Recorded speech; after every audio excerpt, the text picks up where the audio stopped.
जय श्री राम। मेरे धनु राशि के प्यारे जातक जातिका, मैं हूं आपके साथ आपका अपना डॉक्टर राज मिश्रा और आपका अपना पसंदीदा प्रोग्राम मानस ज्योतिष ज्ञान एक बार लेकर के फिर से आपके पास उपस्थित हूं। एक बात बड़ा सुंदर किसी ने कहा है, होंगी तुम्हारे पास जमाने भर की डिग्रियां, होंगी तुम्हारे पास जमाने भर की डिग्रियां, छलकती हुई आंखों को ना पढ़ पाए तो अनपढ़ हो तुम।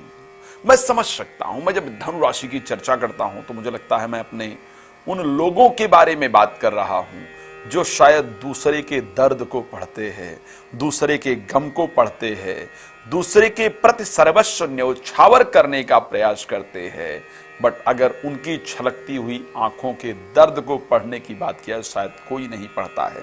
अधिकतम मैंने धनु राशि की जब बात की है तो मैंने देखा है कि बहुत मेहनत करने के बाद भी उनको क्रेडिट नहीं दिया गया है, उनको इग्नोर किया गया है, सिस्टम का एक पुर्जा बना करके रखा गया है। तो इस प्रकार मैं धनु राशि को प्रोफेशनल लाइफ में जाकर के उलझते हुए देख पाया हूं।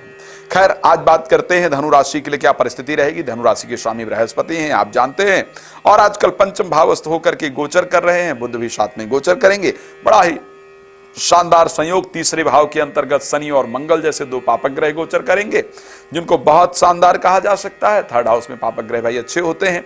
सूर्य, शुक्र और राहु जैसे प्लैनेट गोचर करने वाले हैं। फोर्थ हाउस के अंतर्गत केतु गोचर करेंगे 10th हाउस के अंतर्गत, और वहां भी फोर्थ जो सूर्य हैं वो 13 तारीख को ज्वाइन कर लेंगे बुध को और बृहस्पति को।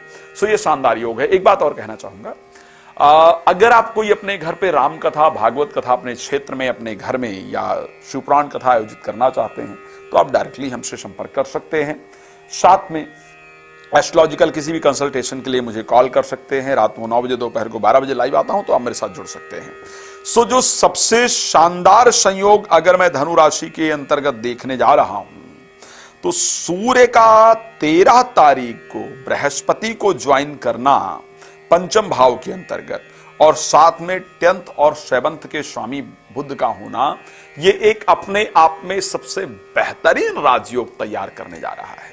तो अगर मैं धनु राशि की बात कर रहा हूं और 2024 अप्रैल की बात कर रहा हूं तो मैं ये कह रहा हूं कि आप शायद चमकने जा रहे हैं, आपको कुछ खास प्राप्त होने जा रहा है, आपको कुछ विशेष प्राप्त होने जा रहा है, आपको सम्मान प्राप्त होने जा रहा है। ये परिस्थिति आपके साथ 2024 में अप्रैल में होने जा रही है।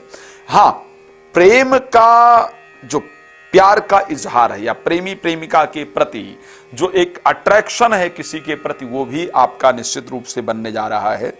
और हाँ, अप्रैल महीने में संतान को लेकर के शुभ समाचार निश्चित रूप से आपको प्राप्त होने जा रही है। एक और बड़ा इंपॉर्टेंट पार्ट, बहुत सारी बातें आपके लिए अच्छी अच्छी बताने को हैं।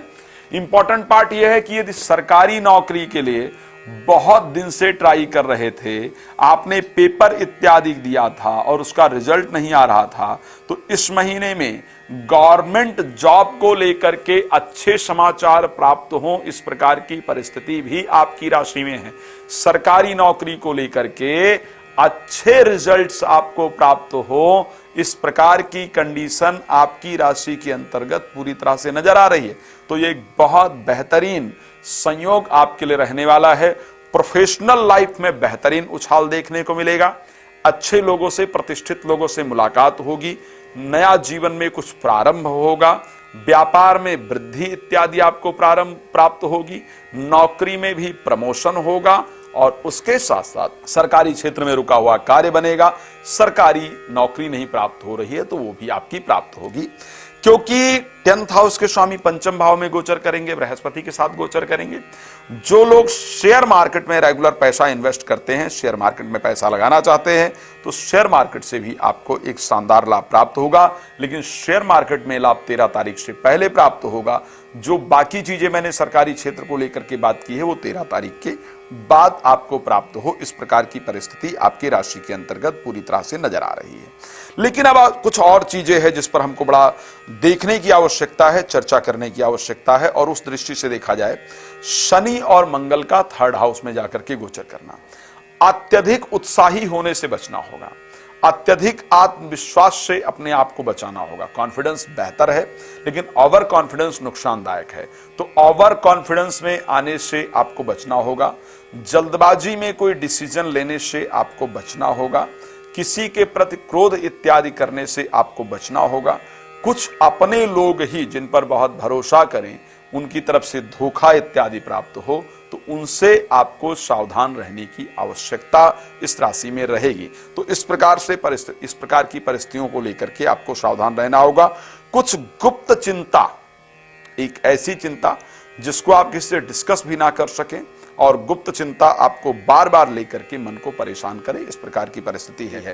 खैर, बहुत सारी चीजें डिस्कस करना मुश्किल होता है। एक और बड़ा इंपॉर्टेंट चीज, प्रेम विवाह के लिए ये सबसे बेहतरीन टाइम है। मैरिज के लिए और प्रेम विवाह के लिए अप्रैल का महीना, मैरिज भी स्पेशली लव मैरिज की अगर बात करें तो उसके लिए सबसे बेहतरीन रहने वाला है। खैर, बहुत डिस्कस करना मुश्किल है, इसलिए कह रहा हूं कि रात को 9 बजे, दोपहर को 12 बजे लाइव आता हूं। मेरे साथ लाइव में जुड़कर बात कर सकते हैं, जानकारी प्राप्त कर सकते हैं या कर सकती हैं। साथ में कॉल अपॉइंटमेंट लेकर के पहले या बाद में विस्तार से बात कर सकते हैं। राम कथा, भागवत कथा अपने क्षेत्र में आयोजन करना चाहते हैं, शिव पुराण कथा आयोजन करना चाहते हैं, प्लीज आप हमसे संपर्क कर सकते हैं। जय श्री राम, बहुत धन्यवाद।